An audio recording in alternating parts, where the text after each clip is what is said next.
Oi pessoal, tudo bem? Prazer em revê-los. Hoje dando continuidade na aula 3, em admissão do paciente na UTI. Como eu combinei com vocês, essa semana a gente vai falar um pouquinho sobre conceitos básicos, né, de UTI, o que chega, o que sai, alguns exames, desculpa o barulho, tá? Alguns exames do que se pede, alguns procedimentos muito comuns dentro da terapia intensiva. Então eu estou dando uma visão suave para vocês do que é a UTI. Para na semana que vem, depois da prova, a gente começar a falar sobre choque, parada, carrinho de parada,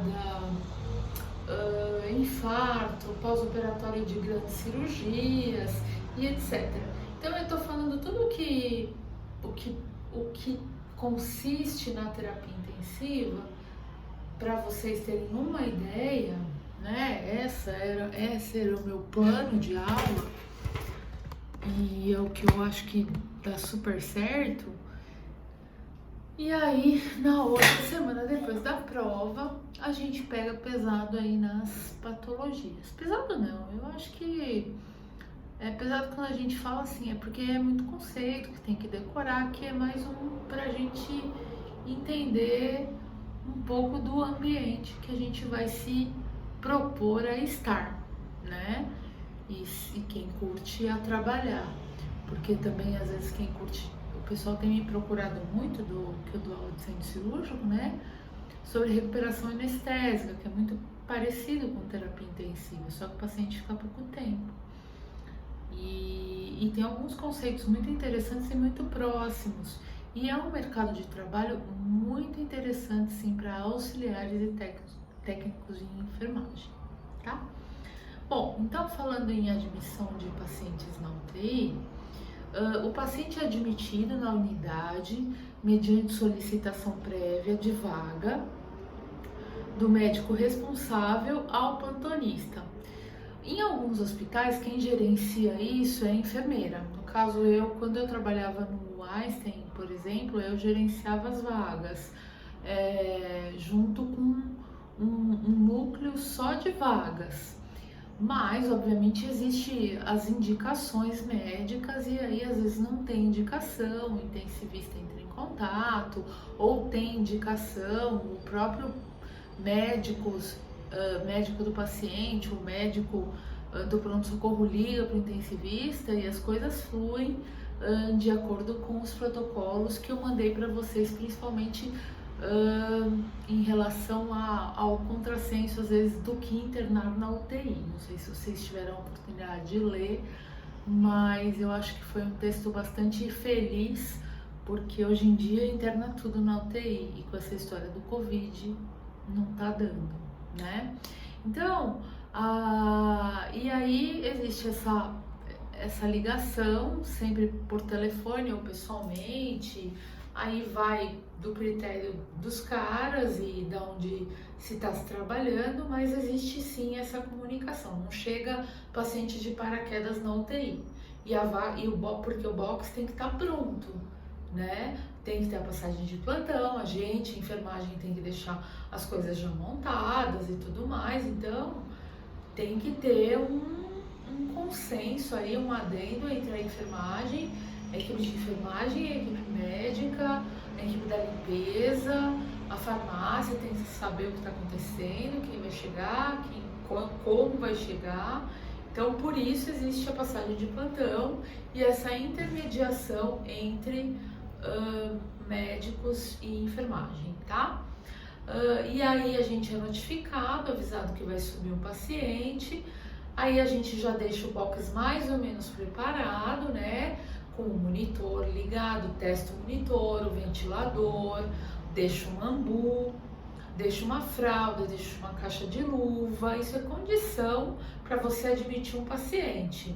Deixa a régua de gases ali atrás preparada, vocês devem ver isso na foto, tá? Ver se tá tudo funcionando, porque se não estiver funcionando, corre para chamar a engenharia clínica ou corre chamar alguém, o papa, alguém que entenda do negócio que não está funcionando para a gente poder recepcionar esse paciente, tá? O carro de emergência desfibrilador sempre por perto, um para cada 6 leitos, né? E sempre testado, a gente sempre testa no começo do plantão, mas isso eu vou falar mais pra frente.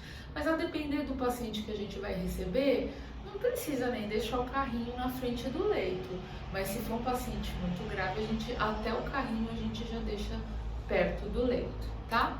Ao receber o paciente na unidade, a gente tem que deixar o cara mais tranquilo possível e a família também, principalmente, né, se ele está acordado e vendo todo aquele movimento, porque quem não é da área ou quem já é estressado por natureza, vê o TI em filme, vê o TI na novela, acha que é o lugar onde morrer, né? Então, um dos nossos papéis fundamentais é tranquilizar dentro da medida do possível. A pessoa vai estar nervosa mesmo, eu também estaria.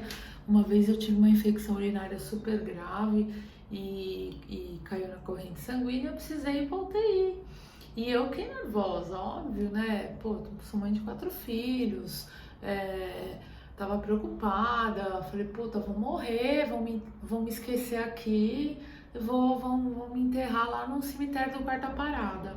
E aí passa tudo isso na sua cabeça, né? Então, a humanização que eu fico falando para vocês toda hora, tá nesse sentido, tá bom? Bom, o que é nossa responsabilidade? Obter dados preliminares, que é a passagem de plantão, né? Uma segunda coisa importante, às vezes o paciente sofre com pertences, joia, carteira, roupa, então a gente coloca tudo num saquinho, veda e escreve e entrega para a segurança ou para alguém da família, tá? Então isso é bastante importante, já assumiu carteira, já assumiu joia, ou às vezes o paciente fala que trouxe, que tava de brinco e no fim não tava, ou fala que tava de aliança e não tava, ou às vezes na hora que você tira a aliança, na emergência, você nem lembra onde pôs. Então, muito importante esses pertences que têm valor monetário aí. Apesar que tem muito paciente também que chega com santinho, com um terço na mão, com coisa que também não deixa de ter valor. E a gente precisa relacionar também, tá? Promover roupas adequadas, né? A gente tira a roupa do paciente, coloca a camisola, deixa ele bem à vontade ali, né? E começa com os primeiros cuidados. Verificação de sinais vitais, monitorização cardíaca, oxigênio se precisar, passar sonda, eletro, colher exame e beleza.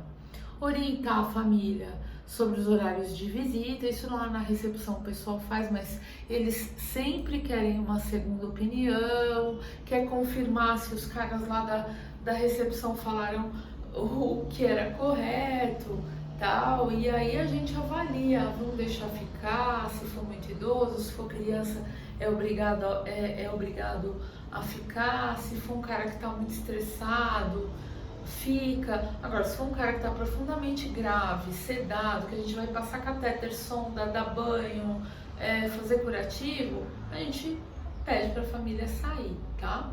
Aí a gente dá uma examinada geral, né? Olha para tudo que o paciente tem e começa a agir conforme a prescrição médica, conforme a prescrição de enfermagem, conforme o que se deve fazer naquele momento da admissão, tá?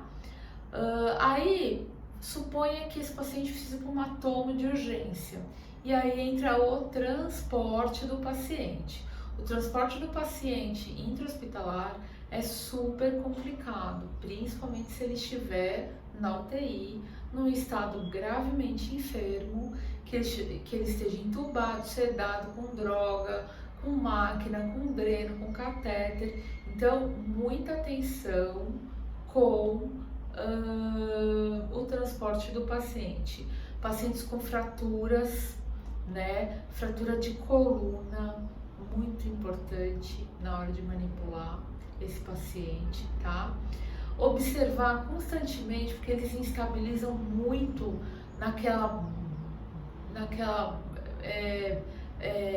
balanço do elevador, no trajeto que a gente tem que ir rápido, correndo, empurrando a maca, a cama, enfim, às vezes a gente até nem manda o paciente de maca de transporte, a gente já manda ele na cama direto, porque ele está tão instável que não é possível manipulá-lo, tá? Então, para que o transporte seja eficiente, deve ser feito com segurança, livre de dano, mas tem que ser rápido. E isso é punk, viu, gente? Não é fácil fazer, tá? Aí eu falo pra vocês, principalmente sobre, assim, como movimentar e transportar os pacientes, conduzir a maca pelo corredor com o paciente sempre olhando para frente, nunca ao contrário, mandando o paciente de ré, tá? Isso é importante porque dá um rolo isso aí depois e é desconfortável para o paciente, ainda mais se ele estiver acordado, ele tem que saber para onde ele está indo, tá? Ao entrar no elevador, nivelar o mesmo e travar sempre, obviamente, a porta, sempre com grades elevadas por causa do risco de queda e sempre o paciente coberto o máximo possível, porque o que tem de curioso nesse mundo, óbvio que a gente não vai pôr gente junto no elevador, mas quando você está indo para o elevador, ou passando em frente à sala de visita, ou passando perto de outros pacientes, ou até mesmo passando no corredor, por exemplo, da tomo, não fica olhando. Então, quanto mais esse paciente estiver coberto, melhor, tá? O que mais? Não deixar esse paciente passar frio, obviamente. Eu acho que é basicamente isso, tá? Pacientes com soro, muito cuidado para não obstruir, né, o acesso, principalmente o acesso central.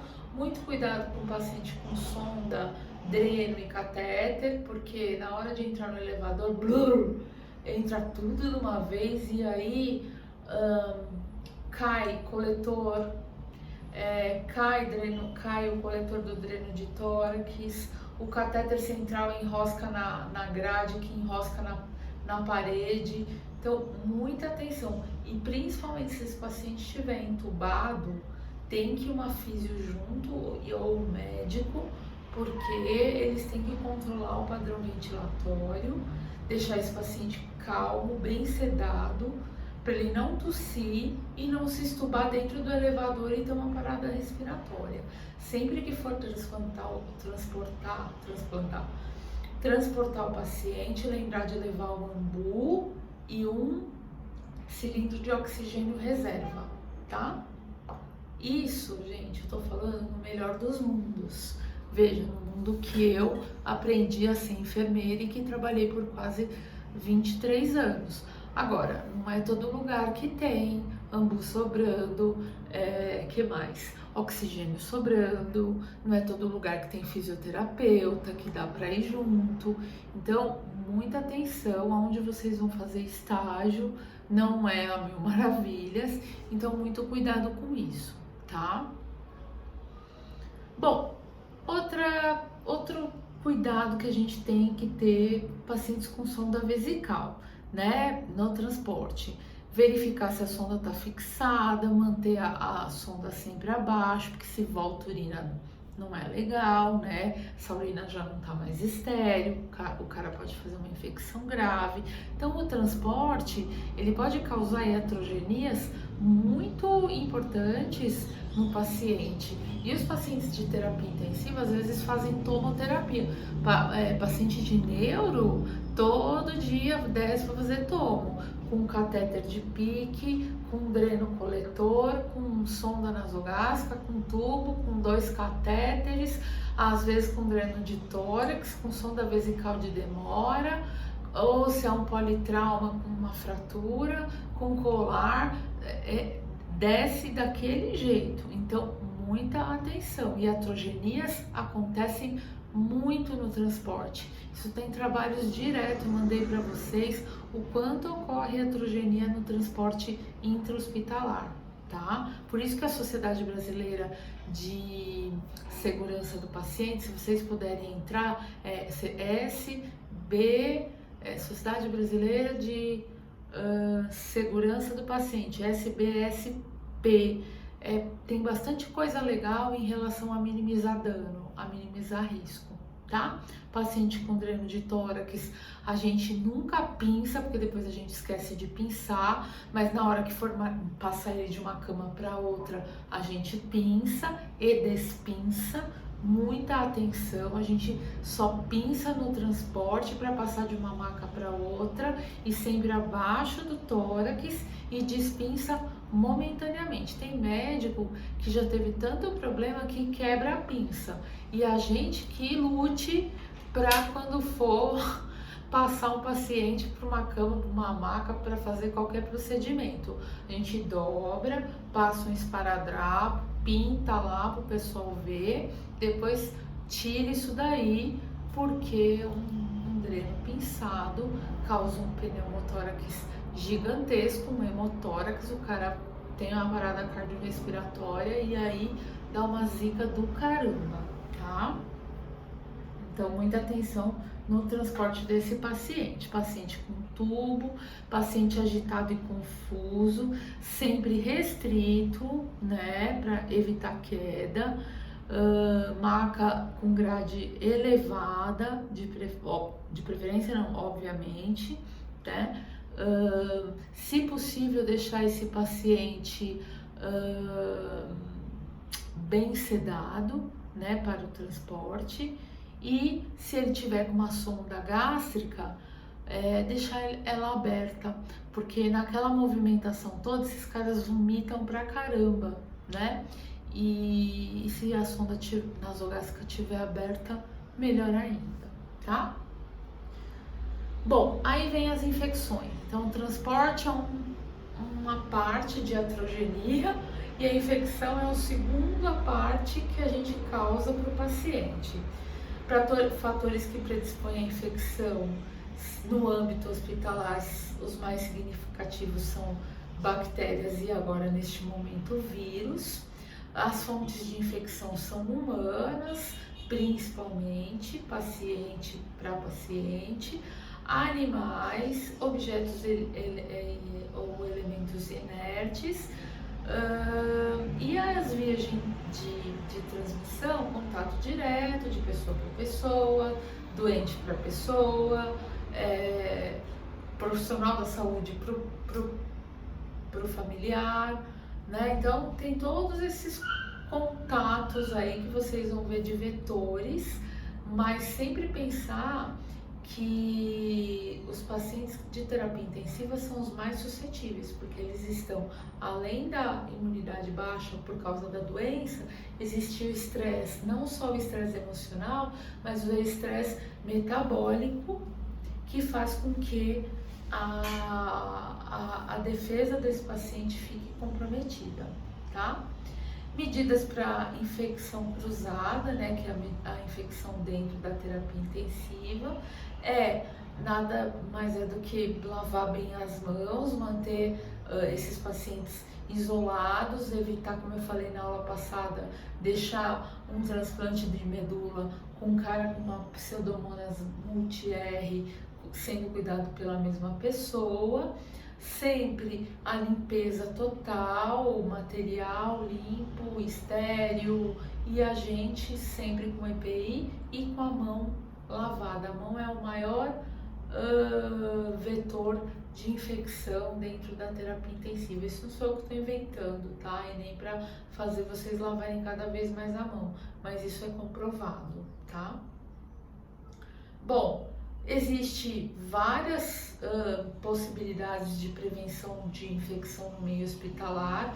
Todo hospital tem uma comissão de controle de infecção hospitalar que passa vendo os exames, as culturas que foram coletadas, quem teve febre, e nós, enfermeiros, técnicos, Ô, fulana da comissão, o catéter dele tá com hiperemia aqui, ó, tá vermelho, será que não tá na hora de trocar? Ó, fulana, o xixi tá com aspecto de pus, não sei o que, a ferida operatória tá bem avermelhada, tem um pouco de secreção, ele tá com uma tosse muito produtiva. Então, esses detalhes, essas coisas que a gente observa, por exemplo, durante o banho, porque a menina da CCIH chega lá e fica olhando ali e tal, mas não tira um curativo, não olha um dreno, não tira o nosso curativo, porque senão a gente mata ela, né? Então, é esta troca que tem que haver da gente, com a CCIH, com a equipe médica, para evoluir aí na prevenção de infecção, tá? Educação continuada é uma coisa que as pessoas têm que ter, né? Educação é uma coisa muito interessante, né? Não é educação só de ser educado, mas é educação no trabalho, né? Fazer a coisa certa. Bom, aí existem algumas ações concretas, como eu falei para vocês, os 5 momentos da higienização das mãos, né? Essa figura vai ficar na cabeça de vocês, vocês vão sonhar com essa figura, vocês vão ficar pensando.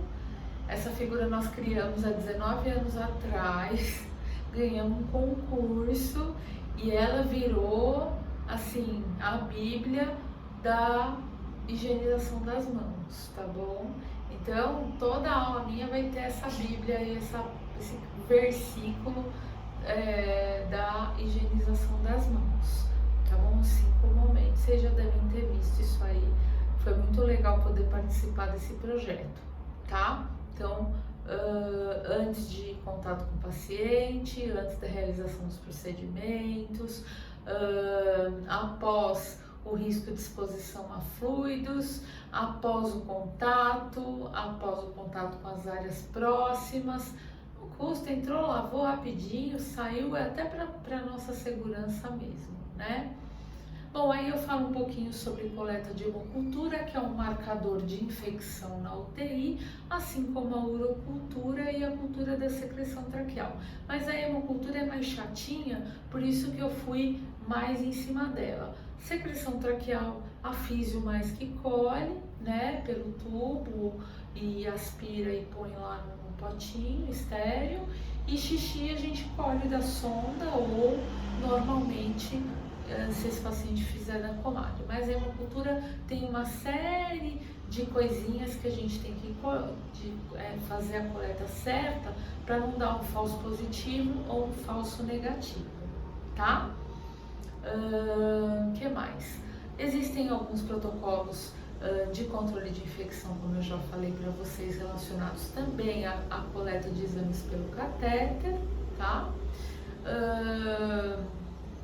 E eu coloquei bastante cuidados com a hemocultura, porque talvez eu fico imaginando que se eu fosse a professora do estágio, eu ia bater pesado em coleta de culturas, vigilância de infecção, lavagem das mãos, transporte do paciente, como que esse paciente chega, o que ele precisa para chegar, como que a gente tem que se preparar, como a gente tem que trabalhar em equipe, como que a gente tem que estar junto nessa, tá? Então, basicamente é isso, já são 25 minutos de aula de vídeo, eu não quero me prolongar para não cansá-los. De novo, peço a gentileza de vocês lerem a aula, se possível, lerem por gentileza os textos acessórios, e o questionário, de novo, é um copia e cola que vai ajudá-los, além de estudar, a marcar presença, tá bom? Um abraço, até amanhã, bons estudos aí para vocês, eu estou à disposição, tá?